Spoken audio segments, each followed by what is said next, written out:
Hi guys, thanks for tuning in to another video on ForgottenWeapons.com. I'm Ian McCollum, and I'm here today at the Rock Island Auction Company, taking a look at some of the guns that they're going to be selling in their upcoming April of 2018 Premier Firearms Auction. Today, we're taking a look at an H&K SR9. Now this is, for all practical purposes, a HK91, or a semi-automatic H&K G3 rifle. This was manufactured by H&K in Germany, imported into the US, and sold on the commercial market with this horrendously ugly stock. Now, that said, this is actually one of the really rare early versions of this stock. Now, I said SR9. That designation comes because in 1989, President Bush Sr. Prohibited the importation of 43 different models of what were called assault weapons, or assault style of weapons. Which was basically scary military-looking guns at the time. And this import ban wasn't done by Congress. It wasn't a law. It was basically an executive decision because the 1968 Gun Control Act specifically said that firearms could be imported only if they had a legitimate sporting purpose. And that was interpreted to mean basically target shooting and hunting and static target style competition. It was specifically not interpreted to mean any sort of practical shooting competition, run and gun, anything like, say, two-gun today. At any rate, that legislation, because it allowed importation only for guns with sporting purposes, gave the executive branch the authority to determine what was or was not a sporting purpose firearm. And in early '89, Bush had the ATF start to investigate 50 different models of assault style, scary looking military firearms. And they ended up putting a permanent import ban on 43 of them. Interestingly, there were 6 different .22 caliber guns in that list that they decided to allow, and the Valmet Hunter they decided to allow.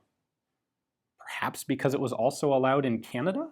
I don't know. I haven't looked deeply into why they exempted that one. But the H&K 91, 93, and 94 were all on the list.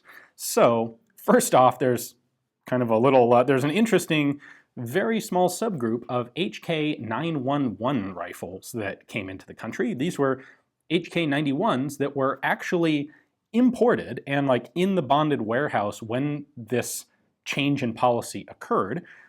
And so ATF didn't allow them to leave the warehouse and go onto the US market in their existing configuration.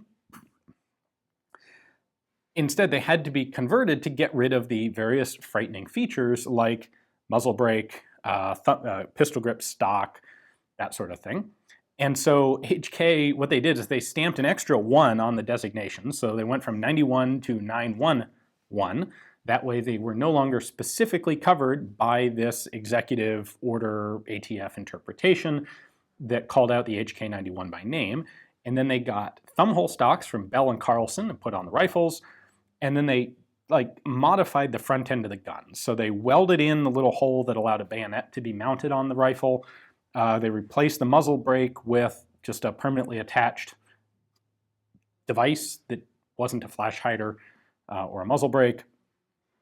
And I think actually that pretty much covered it for the 911s. And then they were able to get those out the door.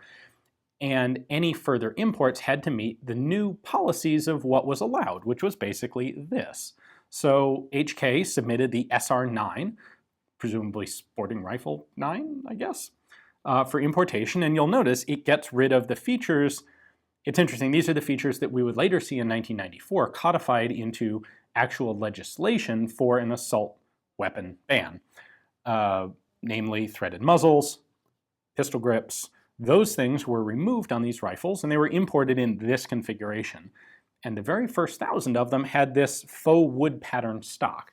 This is actually a plastic stock, and this finish kind of apparently wears off if you look at it too harshly. And so after about 1,000 of these guns were imported, they just went to plain black. So it's actually kind of rare to see them with this wood pattern stock, and I thought it'd be neat to take a look at this one. That is the sort of marking you don't see every day on G3 pattern rifles these days, authentic H&K. And that little antler is a German proof mark. This was manufactured all in Germany. This is not a US-made receiver. SR9 is the rifle model designation. 46 is the serial number prefix that was on all of these guns. And I think they started at 1000. I think this is the 499th one imported. If you look closely, it says KA. That's a 1990 date code. 1990 was the first year that these were actually brought in. So this is one of the very early ones. Early enough, in fact, that it still was made not in Germany, but in West Germany. And then the Sterling, Virginia is H&K USA, who imported it in exactly this configuration. A few little details to point out here. This has a push-button magazine release, not a paddle release, because the paddle interfered with the modification that had to be made so that machine gun style G3 lower grip assemblies couldn't be just fitted on. An actual G3 machine gun will have a grip assembly with a push pin right here. This has had a shelf added to the receiver itself. You can see the weld right there. In fact, with this Thumbhole stock, the grip assembly is actually kind of built into the stock. So when you take the rear cap off, this all comes back with it. And of course, the Thumbhole stock has been the classic reaction to any prohibition on pistol grips. Make it a solid one-piece stock, and all of a sudden it doesn't meet that qualification. One thing to point out here that is unique and unusual to the SR9s is that in order to disassemble the grip assembly from the stock, well, the grip stick on an HK is the center metal slat that comes down that normally the grip itself screws onto. They have a front little piece here so that you can take this off so that the stock can slide back over the main handle of the grip assembly. Kind of a clunky workaround there, but that's what they did. Be aware, if you're buying this furniture, if you want to restore an SR9 to this configuration, make sure that it actually includes this little popsicle stick sort of piece, because often they don't. I mentioned that wood grain finish was not the most durable of sorts, and you can see that some of it is worn away here, showing the black plastic underneath. The rifle has a plain bare muzzle, no threading, no muzzle brake, no flash hider, none of that. And we've got this wide plastic wood grain pattern forend to match the buttstock. One interesting side effect of the fact that this import ban was done basically at the administrative level instead of legislatively is that there were no hard and fast rules to it. It was basically whatever ATF determined. So H&K actually proposed importing two different versions of the SR9, the SR9T and the SR9TC, and that was for target and target competition. And what they wanted to do was bring in guns that had PSG-1, very nice trigger packs, and then either MSG-90, which was like the designated marksman's rifle buttstocks, or actual PSG-1 buttstocks. The MSG-90 stock was the SR9T, and the PSG-1 buttstock made it into the SR9TC. Now, both of those guns came with standard pistol grips, or actually they came with the palm rest, or heel rest pistol grips of the marksman and sniper rifles.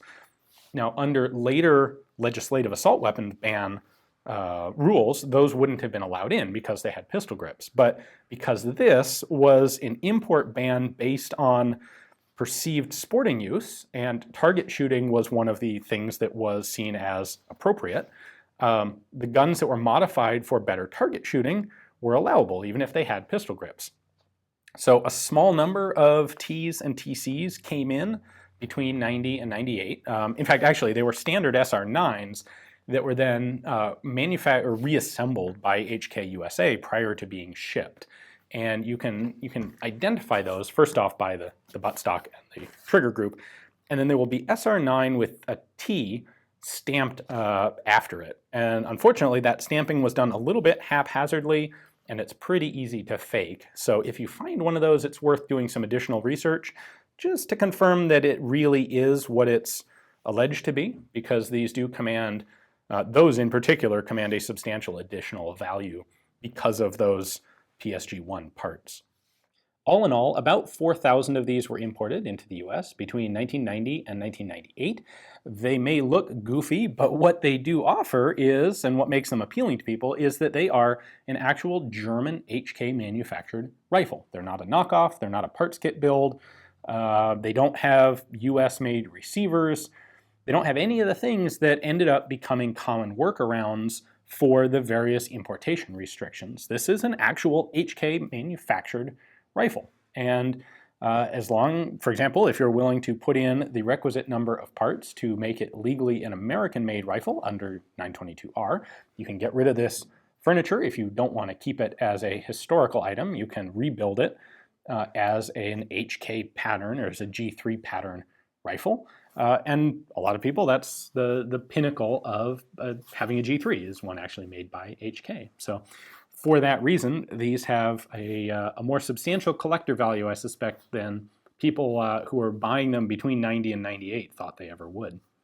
If you'd like to have this particular one, take a look at the description text below. You'll find a link there to Rock Island's catalog page for it. That'll have their picture, their price estimate, their description, everything else you might be interested in knowing about it. You can place a bid for it right through their website or come participate in the auction live. Thanks for watching.